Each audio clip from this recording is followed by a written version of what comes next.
एक दिन धूप अपने चरम पर थी। जंगल में हल्की सी हवा चल रही थी। एक युवा भिक्षु जो हाल ही में संघ में शामिल हुआ था, बुद्ध के पास बैठा था। उसकी आंखों में सवालों की चमक थी, लेकिन वह कुछ बोल नहीं रहा था। बुद्ध ने उसकी ओर देखा और शांत स्वर में पूछा, तुम्हारे मन में कुछ है पुत्र?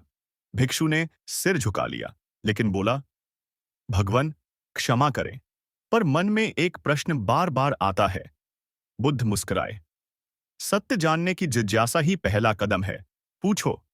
भिक्षु बोला, आप एक सम्राट थे।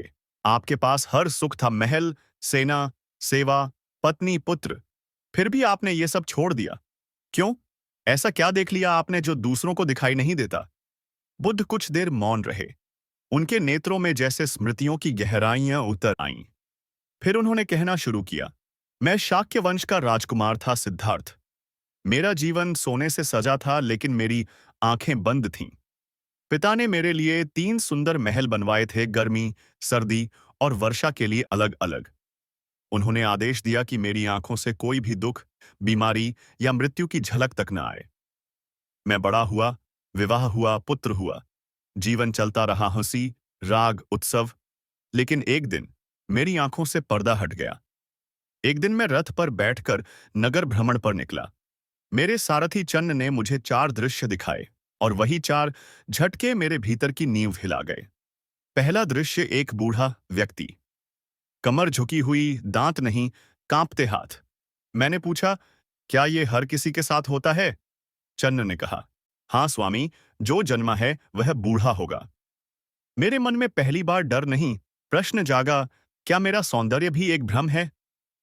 दूसरा दृश्य, एक बीमार व्यक्ति, कांपता शरीर, पीड़ा से भरी आंखें। मैंने फिर पूछा, क्या सबको रोग होता है?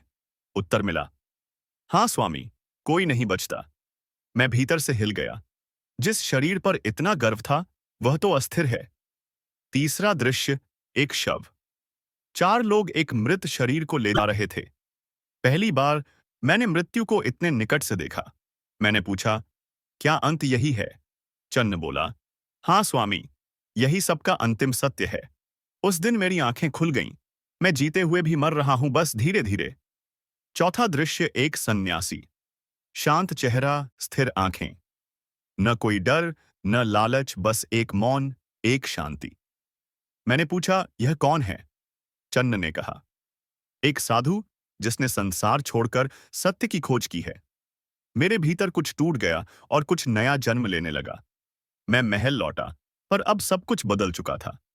पत्नी यशोधरा की मुस्कान में अब एक प्रश्न छुपा दिखता था, क्या यह स्थायी है? पुत्र राहुल का चेहरा देखता तो सोचता, क्या मैं इसे दुखों से बचा पाऊंगा? जो महल कभी स्वप्न था, अब पिंजरे जैसा लगने लगा। और फिर एक रात, जब सब सो रहे थे, मैं अपने पुत्र के सिर पर हाथ रखकर निकला, बिना कोई वादा किए, बिना कोई आश्वासन दिए, बस सत्य की तलाश में। मैं जंगलों में भटका, ऋषियों से मिला, तप किया। 6 वर्षों तक शरीर को कष्ट दिए, अन्न त्यागा, जल छोड़ा, लेकिन शांति नहीं मिली। फिर एक दिन मैं बोध गया कि एक पीपल वृक्ष के नीचे जाकर बैठ गया। मन में दृढ़ संकल्प था, अब जब तक सत्य की प्राप्ति नहीं होती, तब तक इस स्थान से नहीं उठूंगा, चाहे कुछ भी हो जाए।